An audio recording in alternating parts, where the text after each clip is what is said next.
Enquanto Lula parece endurecer o jogo com aliados que não foram tão fiéis assim, o Centrão, esperneia. Aí Trump reaparece e o Brasil parece viver aquele eterno déjà vu político, né? Mas olha, por trás dessas manchetes todas, tem um jogo bem maior rolando. E não é só sobre cargos e emendas, não. É sobre quem controla o poder e, claro, a narrativa. O foco desta nossa edição é justamente mergulhar nesse cenário todo. Vamos usar aí uns artigos recentes, análises de especialistas, para tentar entender como essa crise, que ficou bem clara entre o governo Lula e o Centrão, na verdade revela uma disputa muito mais ampla. Não é só uma briguinha por cargos, né? Parece ser uma redefinição de forças mesmo, no tabuleiro político, institucional e até, quem diria, simbólico do Brasil. Exatamente. A ideia é conectar os pontos, sabe? Olhar as movimentações lá no Congresso, as reações aqui do Planalto e como isso tudo acaba batendo em outros debates importantes. Tipo, sei lá, a sucessão no STF ou aquela discussão sobre regular o trabalho por aplicativo e até a influência de gente de fora nesse caldeirão todo. É ir além da notícia do dia a dia. Certo. E a promessa aqui é clara, né? Nesta edição, a gente vai tentar decifrar o que está realmente em jogo nessa queda de braço entre Lula e o Centrão. Vamos investigar também qual o papel do STF nisso e entender como a extrema-direita tenta inflamar até a discussão sobre entregador de aplicativo. É coisa, hein? Bom, para começar, o estopim de tudo, como a gente acompanhou, foi aquela derrota da medida provisória 1303 lá no Congresso, lembra? Era aquela MP que é basicamente um decreto do presidente com força de lei por um tempo, né? Que queria recompor a receita do governo depois que extinguiram o IOF sobre crédito. O governo perdeu feio. E o recado do Congresso pareceu bem direto assim. Ou o Centrão das cartas ou o governo vai ter dificuldade. Essa votação foi bem mais que só uma derrota legislativa, né? Foi um catalisador. Ela, intensificou um clima de desconfiança que, na verdade, já vinha crescendo entre executivo e legislativo. Para o Planalto, não foi só perder a MP. Foi uma sensação clara de quebra de acordo, sabe? Por parte de partidos que, em tese, deveriam estar ali apoiando o governo. E a resposta do Planalto não demorou nada, né? Veio rápida e forte. Começaram um processo bem amplo de exonerações, mirando direto em cargos que eram indicações de partidos como PP, PSD, Republicanos, União Brasil. Justamente as siglas que votaram contra ou tiveram muita gente faltando na votação da MP. E não estamos falando de carguinho qualquer, né? Atingiu peças importantes na máquina pública. Precisamente. As canetadas foram em impostos bem estratégicos, em autarquias, empresas públicas grandes. A gente está falando da Caixa Econômica Federal, da Codevasf, que cuida da reforma agrária, uma pauta super sensível, e até no DENIT, responsável pelas estradas, pelas obras federais. Foi um recado bem claro. Inequívoco. E para não restar dúvida, né, a própria presidente do PT, a ministra Gleisi Hoffmann, falou com todas as letras. Quem vota contra o governo não pode ocupar cargo de governo. Direto ao ponto. Parece que aquela fase inicial, mais de tentar acomodar todo mundo, de muita negociação, talvez tenha chegado ao fim. Será que é isso? Um governo mostrando uma postura mais firme, mostrando os dentes? Olha, essa é uma interpretação forte, sim. E vários analistas estão indo nessa linha. O cientista político Darlan Montenegro, por exemplo, ele vê essa movimentação toda como uma estratégia quase de sobrevivência. Uma contenção necessária. Ele até levanta a hipótese de que, na visão do governo, o Centrão estaria articulando uma coisa meio sabotagem orçamentária. Sabotagem orçamentária. Nossa, isso soa pesado. Mas o que seria isso na prática? É só dificultar aprovar o orçamento ou tem mais coisa aí? A ideia, vai um pouco além de só dificultar a votação. Seria usar o controle que eles têm sobre partes importantes do orçamento para, de propósito, limitar a capacidade do governo de investir. Especialmente agora, né? Num ano que vem antes de eleições municipais importantes. Se você trava o dinheiro para obra, para programa social... Ah, entendi. Você mina a popularidade do governo e dificulta entregar o que prometeu. Cariam isso. O orçamento vira, nesse cenário, o campo de batalha principal da disputa política. E com efeito direto na economia, claro. Quem controla o dinheiro acaba controlando parte da agenda, né? Faz todo sentido. É uma forma de pressão bem eficaz, realmente. E essa leitura se confirma em outras análises também? Sim, sim. Fontes como a revista Carta Capital, o pessoal do ICL Notícias, eles trazem elementos que reforçam essa visão. Eles apontam que esse endurecimento do governo não é só uma reação, é preventivo também. Teria a ver com uma tentativa de retomar o controle sobre uns mecanismos que lembram muito o antigo orçamento secreto, sabe? Aquelas emendas que eram distribuídas sem muita transparência e deram um poder enorme para o Congresso nos últimos anos. E, ao mesmo tempo, garantiria o dinheiro para programas sociais que são prioridade em 2025, tipo Bolsa Família turbinado, novos investimentos em infraestrutura. Há um consenso crescendo de que essa limpeza nos cargos é uma recalibragem estratégica mesmo. Então quer dizer que o Lula estaria talvez optando por ter uma base de apoio menor, mas que ele possa confiar mais na hora do vamos ver? Uma base mais enxuta, porém mais fiel? Exato, parece uma aposta em qualidade, não só em quantidade. Governar com uma coalizão talvez menor em número de parlamentares, mas que seja ideologicamente mais coesa, mais alinhada com os objetivos centrais do governo. É uma mudança de cálculo político bem importante. E para garantir que essa fidelidade seja, digamos, acompanhada de perto, parece que até a tecnologia entrou em campo. Eu li no G1 e no Poder 360 sobre a criação de uma espécie de sala de controle lá no Palácio do Planalto. Meio que um Big Brother da base aliada para ficar de olho nas votações importantes e mapear quem é quem na hora H. É isso. É uma ferramenta de gestão política, né? Sem dúvida. Para monitorar a lealdade, tentar antecipar quem vai pular fora. Mas a análise pode ir um pouco além desse pragmatismo do dia a dia, sabe? A cientista política Esther Solano, por exemplo, ela sugere que a gente pode estar vendo algo até mais profundo. Uma possível inflexão.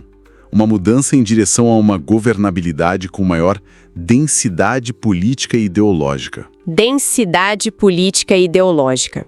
Isso soa como o oposto daquele famoso presidencialismo de coalizão brasileiro, né? Aquele sistema onde o presidente vive precisando lotear o governo, dar ministério para partido de tudo quanto é lado em troca de voto no Congresso.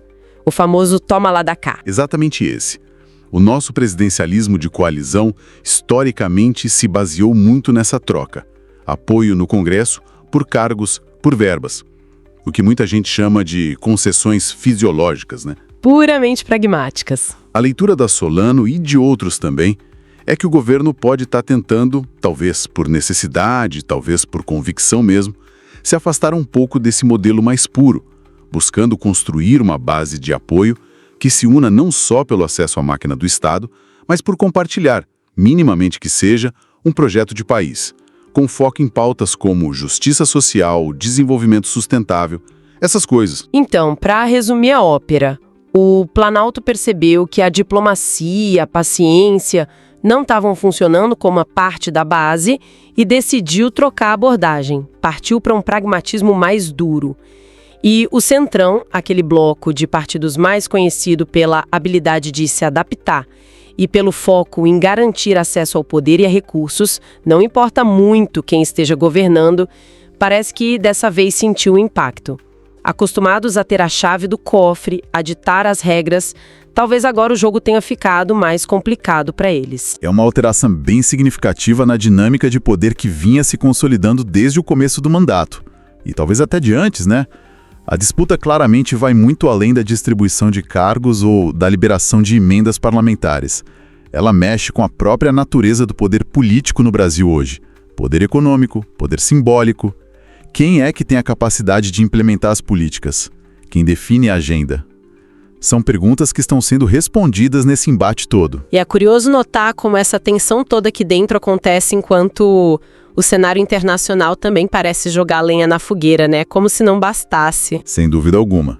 Essas dinâmicas internas não acontecem isoladas, num vácuo. A recente visita do ex-presidente dos Estados Unidos, Donald Trump, ao Brasil, por exemplo, com aqueles afagos todos à extrema-direita local, reforçando pautas conservadoras, nacionalistas, isso acaba adicionando mais um elemento nesse tabuleiro que já está bem complexo.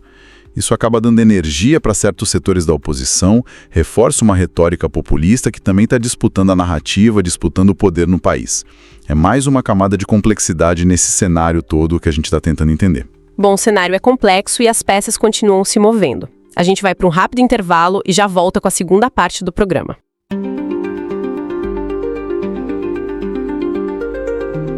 Estamos de volta. Olha, nesta segunda parte da nossa edição, a gente muda um pouco a lente, sabe? Saímos daquela fervura mais direta da política, lá no Congresso, com a medida provisória do IOF, que, nossa, deu o que falar, para olhar umas dinâmicas mais institucionais, sociais também, que estão, assim, movimentando bastante o cenário. E o foco agora, gente, recai sobre o Supremo Tribunal Federal, o STF, e uma disputa, olha, bem intensa por uma cadeira lá na corte. Essa é uma parte da nossa conversa que realmente expande o quadro, né? Traz para o centro debate sobre direitos, sobre o papel do judiciário nessa tentativa de redefinir alguns rumos para o país. Para fazer a ponte aqui, as fontes mostram que, enquanto o Congresso virava um verdadeiro ringue por causa da MP do IOF... Sim, uma briga feia ali. Pois é, quase ao mesmo tempo, o Supremo Tribunal Federal abria outro campo de batalha. Exatamente. A saída antecipada do ministro Luiz Roberto Barroso parece que pegou muita gente de surpresa, inclusive o governo, a própria corte. É o que tudo indica, foi assim inesperado para muitos ali nos bastidores. E isso deu sinal verde para uma corrida pela sucessão, né? Exatamente. E não se trata de uma vaga, digamos, comum. As análises que a gente consultou apontam que ela é vista como altamente estratégica. Estratégica em que sentido? Bem, ela tem o potencial de influenciar julgamentos cruciais, sabe? Sobre políticas públicas, sobre economia e até mesmo sobre a governabilidade do país. A saída do Barroso, na prática, reacendeu essa disputa maior pelo controle político dentro da corte, que já é um eixo de tensão há tempos, né? Com certeza. E, pelo que as fontes indicam, já está circulando o nome com bastante força nos bastidores, não é? Jorge Messias, o atual advogado-geral da União, a AGU, ele é descrito como uma figura de confiança do presidente Lula. Isso, o nome dele surgiu forte. E a possibilidade da indicação dele parece ter sido recebida com otimismo lá no núcleo do governo. A leitura ali, segundo os relatos que a gente viu, é que seria uma chance, talvez, de consolidar uma linha jurídica mais alinhada ao que eles chamam de reconstrução institucional. E também a defesa da Constituição de 88. Então, o nome dele despontou como favorito nesse cenário inicial, né? Só que essa movimentação, claro, não passou despercebida. Gerou reações quase que imediatas. Imagino. Bastou o nome do Messias ganhar tração para que setores identificados como mais conservadores, tanto no Senado quanto, segundo algumas fontes, até dentro do próprio STF... Dentro do STF também. É o que se diz. Eles manifestaram preocupação. Aí surgiu com força aquele argumento, né, que foi repercutido em várias matérias, de que o STF correria o risco de virar extensão do Palácio do Planalto. Esse foi o temor expresso. Entendi, o receio de um alinhamento excessivo. Exato. E aí que entram as articulações que ocorrem, digamos, longe dos microfones, né, nos bastidores. Figuras influentes como os ministros Gilmar Mendes e Alexandre de Moraes são mencionadas em algumas análises, como estando trabalhando discretamente em torno de um outro nome, um nome alternativo. Rodrigo Pacheco, o presidente do Senado. Ah, o Pacheco! E qual seria a justificativa para isso? Olha, a justificativa pública, né, que circula, seria a necessidade de equilibrar os poderes. Manter uma certa harmonia, digamos. Mas nos bastidores, a interpretação de alguns analistas é que talvez seja uma manobra para manter o controle do jogo nas mãos de quem já tem influência dentro do sistema, entende? Manter o status quo, de certa forma. Pode ser lido assim por alguns. É uma dinâmica complexa ali. Quer dizer, acompanhando as notícias, as análises, essa sucessão no STF ganha contornos de uma verdadeira novela de poder, né? É quase isso. Tem toga, tem a intriga de bastidores, um certo suspense jurídico. Mas pensando bem, talvez o que esteja em jogo seja algo mais fundamental, mais direto. Como o quê, por exemplo? A definição sobre quem vai ter o poder de arbitrar sobre rumos importantes para o país. Muitas vezes em decisões que não passam diretamente pelo voto popular, né? Exatamente. É uma disputa com implicações que vão muito além dos corredores do tribunal, parece. Esse é um ponto crucial que emerge das fontes que a gente analisou. Essa briga pela cadeira do Barroso transcende e muito o campo estritamente jurídico. Ela expõe, na verdade, um embate bem profundo entre diferentes visões de país. Diferentes projetos, talvez. Exato. De um lado, a gente tem o governo buscando indicar nomes com um perfil visto como técnico, talvez mais progressista, numa tentativa de recompor o judiciário nesse sentido. Do outro lado, a gente identifica pressões fortes de setores conservadores do sistema político e também de parte da elite jurídica. E qual seria a pressão deles? A pressão, segundo algumas leituras, é por um STF que se autolimite, digamos assim. Que se contenha. Isso. Que evite decisões que possam confrontar grandes interesses econômicos já estabelecidos ou certas estruturas empresariais, sabe? Esse impasse que se desenha reflete muito bem as contradições do Brasil de hoje. O Supremo acaba funcionando quase como um espelho dessas tensões todas. É uma posição delicada para o Supremo. Muito delicada. E essa disputa pela sucessão também deixa muito claro, como diversas análises apontam, o quanto o Supremo continua sendo um palco central para negociações de poder. Não tem como negar isso. Cada vaga que se abre parece disparar uma batalha subterrânea envolvendo partidos políticos, grandes corporações, grupos de interesse diversos. Todo mundo de olho? Todo mundo de olho. Todos parecem enxergar na corte não apenas a função de guardiã da Constituição, mas também um espaço estratégico para exercer influência de longo prazo. É um poder considerável. Faz sentido essa leitura. Portanto, o desafio para o governo atual não é simplesmente indicar um novo ministro. Isso é só a ponta do iceberg. É também, segundo alguns observadores, tentar navegar e, quem sabe, redefinir o papel do próprio judiciário, dentro de uma democracia que vive sob constante tensão. Tensão entre que forças? Bem, de um lado, forças que buscam avanços sociais, mudanças, e de outro, forças que preferem manter o status quo, a chamada velha ordem que algumas fontes mencionam. É uma equação complexa, cheia de nuances e, francamente, com resultados imprevisíveis. Olhando por esse ângulo, faz todo sentido mesmo. O Supremo, então, parece ter transcendido aquele papel mais formal, né, de só guardar a Constituição. Parece que sim. Para se tornar um reflexo vivo, quase um palco mesmo das contradições brasileiras. Um palco importante. É fascinante observar, através das fontes, como o direito e a política parecem dançar juntos ali numa coreografia complexa, muitas vezes tensa. Uma dança de poder. Exato. Onde cada lado tenta conduzir o ritmo. Entender essa dinâmica é, sem dúvida, crucial para a gente compreender o Brasil de hoje. Bom, com essa reflexão sobre o papel do judiciário, a gente vai para um rápido intervalo e já volta para a terceira e última parte desta edição.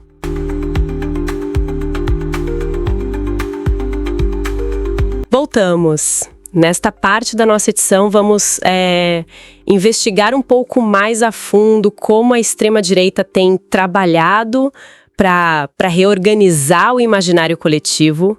É uma atuação bem sofisticada, né? Muitas vezes sustentada por desinformação calculada, apelos morais fortes e uma exploração contínua do ressentimento. Exatamente.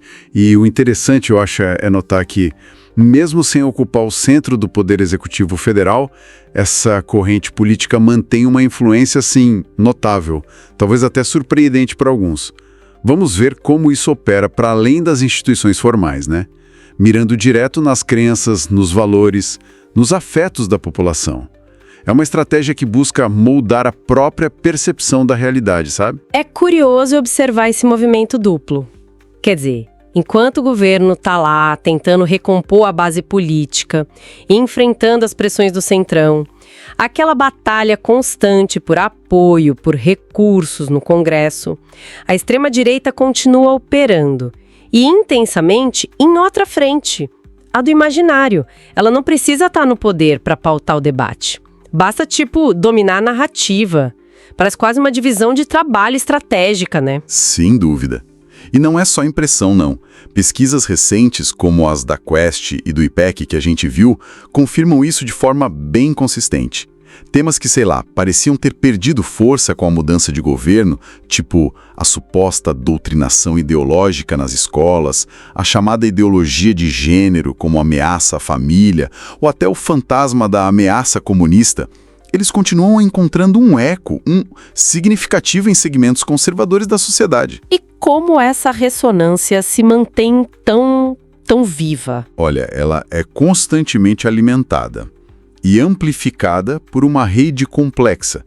Isso envolve canais digitais muito ativos, pensa em certos influenciadores, páginas específicas, e também circuitos religiosos bem estabelecidos. O bolsonarismo, nesse sentido, mesmo sem o Jair Bolsonaro lá no Palácio do Planalto, ele persiste não só como força política, mas como um sistema de crenças, quase um conjunto de códigos culturais, entende? Que moldam percepções, sentimentos no dia a dia. Funciona quase como um fantasma que ainda assombra o cenário político. Influencia conversas, decisões, até relações pessoais. Quer dizer, então, o bolsonarismo pode ter perdido o Planalto, mas não perdeu o algoritmo. É isso. Nas igrejas que aderem a essa visão, nos grupos do WhatsApp que viralizam certas coisas, nos canais de YouTube, o discurso do medo, da urgência moral, continua rendendo. Rende engajamento, cliques, compartilhamentos, dízimos, em alguns casos, e, claro, votos. É uma máquina que parece continuar muito bem azeitada. Mesmo operando de forma mais descentralizada, talvez, sem o comando direto do executivo. Perfeito. E é fundamental entender que isso não é um fenômeno só brasileiro, né? Tem uma conexão internacional muito clara, muito importante aqui. Se a gente olha para o norte e para os Estados Unidos, Donald Trump continua sendo a referência simbólica mais forte dessa abordagem política. Essa que abraça o caos, a polarização como método. Ele oferece um modelo, quase um manual prático de como transformar ressentimento acumulado, seja econômico, cultural, social, numa estratégia de poder que é, surpreendentemente eficaz. É uma espécie de cartilha, sabe?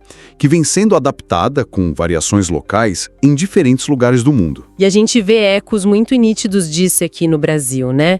Figuras como o governador Tarcísio de Freitas em São Paulo, ou mesmo a Michelle Bolsonaro atuando mais como uma figura de influência cultural, moral, eles parecem reciclar esse mesmo roteiro. Usam uma retórica muito parecida, focada na ideia de restauração de valores, de defesa contra inimigos percebidos, né? Só que agora essa retórica vem embalada em formatos mais atuais, memes que circulam rápido, vídeos curtos, uma estética de campanha que parece que nunca acaba. Mantém a base sempre mobilizada, em alerta, narrativas como a da liberdade ameaçada ou da família tradicional sob ataque são constantemente reativadas. Exatamente. E essa tática tem uma função muito clara. Ela simplifica conflitos políticos que são, na verdade, super complexos. Ao fazer isso, acaba pintando o governo federal atual e todo o campo progressista como inimigos monolíticos da moral, da ordem, dos bons costumes. O resultado prático disso é a solidificação de uma linguagem política baseada na vitimização, somos perseguidos, e na demonização de quem pensa diferente. Eles querem destruir nossos valores. O debate racional, baseado em fatos, argumentos, ele acaba perdendo espaço para uma espécie de guerra cultural permanente. Uma guerra onde a emoção parece valer mais que a razão. Precisamente. Nesse cenário, a emoção crua, a identidade tribal, o nós contra eles, muitas vezes supera a argumentação lógica ou a análise mais ponderada dos fatos. É um ambiente perfeito para a disseminação de desinformação, porque as pessoas tendem a acreditar naquilo que confirma suas crenças e medos, né? Independente de ser verdade ou não. Para a gente entender melhor esse fenômeno todo, essa construção de narrativas, de percepções, podemos recorrer às análises de pesquisadores importantes, né, que estavam lá no material que a gente leu, como o Gessé Souza e a Esther Solano. Eles têm trabalhos muito relevantes sobre isso. Eles argumentam que o chamado senso comum, aquilo que a maioria das pessoas acha que é normal ou óbvio, não é algo natural ou espontâneo. Pelo contrário, é uma construção política. Deliberada, exato. Essa é uma ideia central nos trabalhos deles. Segundo esses autores, esse senso comum que guia muitas das nossas opiniões, atitudes no dia a dia, ele é, na verdade, fabricado por uma engrenagem bem complexa. Essa engrenagem inclui não só a mídia tradicional, mas também, e cada vez mais, influenciadores digitais com milhões de seguidores. E táticas de desinformação sistemática, muitas vezes coordenadas. O objetivo dessa máquina, como eles apontam, é frequentemente manter a população dividida, focada em conflitos morais ou identitários, a brigas sobre costumes, por exemplo. E qual seria o propósito dessa divisão? A análise sugere que, enquanto as pessoas brigam por essas questões, as estruturas de poder econômico, as desigualdades profundas, elas permanecem intactas, fora do foco do debate público, concentradas nos mesmos lugares de sempre. Funciona como uma estratégia de distração muito eficiente, né? Cria-se uma cortina de fumaça moral para esconder questões estruturais. Faz muito sentido quando a gente pensa em como certos debates dominam a pauta. E eles também apontam, segundo as fontes, que o medo e o moralismo funcionam como instrumentos de controle social, assim, extremamente eficazes. E, do ponto de vista de quem usa, são ferramentas relativamente baratas de implementar, né? Se comparar com outras formas de controle.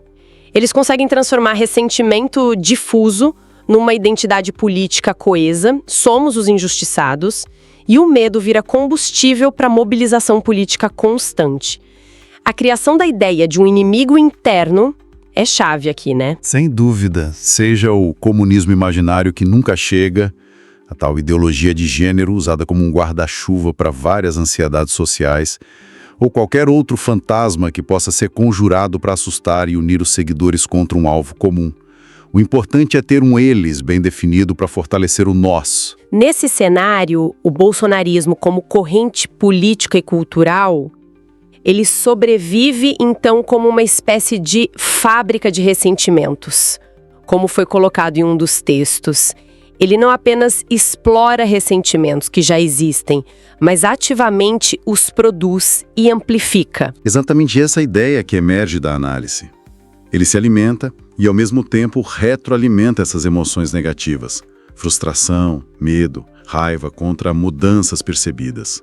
E aqui reside um desafio crucial para o outro lado do espectro político.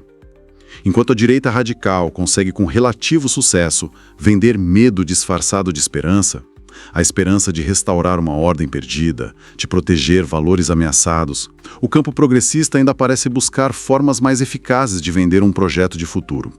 Um futuro que seja crível, mobilizador e principalmente que gere esperança real. Isso conecta direto com as discussões que a gente teve antes, sobre a crise política permanente, os desafios na economia, a precarização do trabalho e a própria disputa pelas narrativas que explicam o Brasil atual. É tudo parte do mesmo quadro complexo. Exato.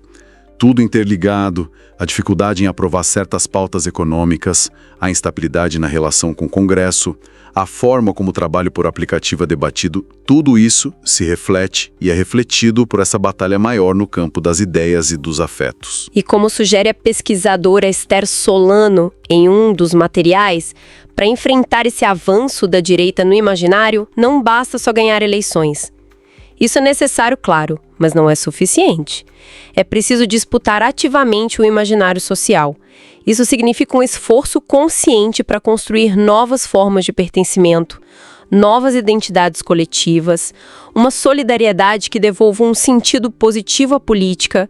É preciso romper com o cinismo, com o desencanto, né? Um desencanto que, vamos combinar, foi alimentado por anos de antipetismo, mas também por crises democráticas, escândalos de corrupção e uma sensação geral de que a política tradicional não entrega mais respostas. Sim.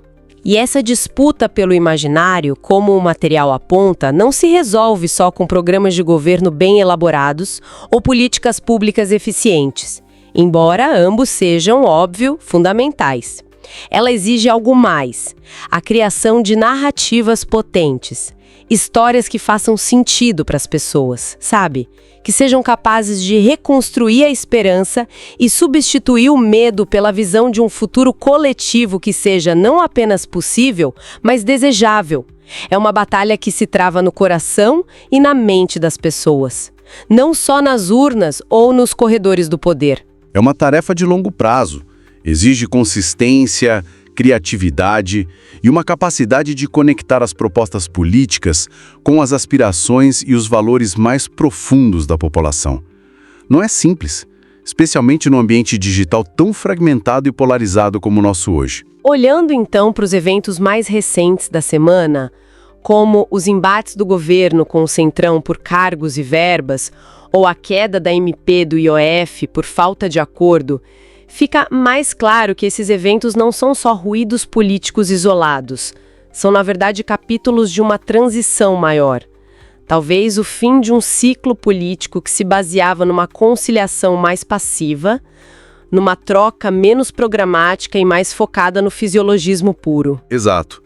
Parece surgir agora uma nova etapa, ou pelo menos a tentativa de inaugurar uma, onde as forças progressistas no governo sentem a necessidade de reafirmar sua legitimidade e sua capacidade de agir com base num projeto, não só em acordos de ocasião.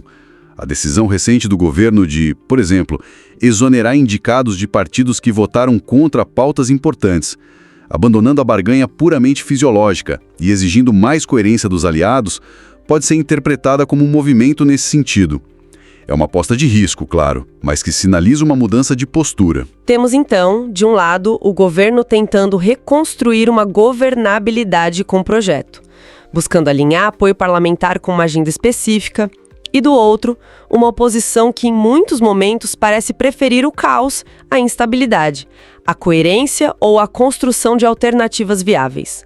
A estratégia parece ser inviabilizar mais do que propor. Essa é uma leitura possível que emerge de algumas análises, sim.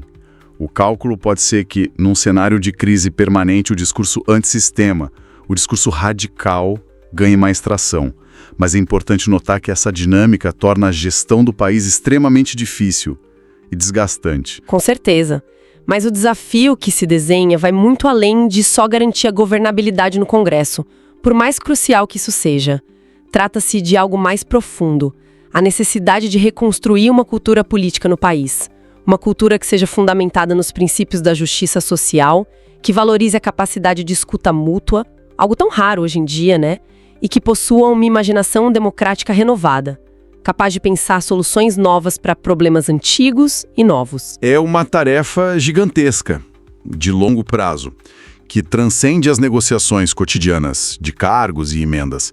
E ela se dá num contexto particularmente adverso. A gente vive uma era de desinformação em massa, onde distinguir fatos de ficções é um desafio diário. Enfrentamos uma precarização crescente do trabalho, como a gente viu no debate sobre a regulação dos apps, e temos uma extrema-direita que não está parada.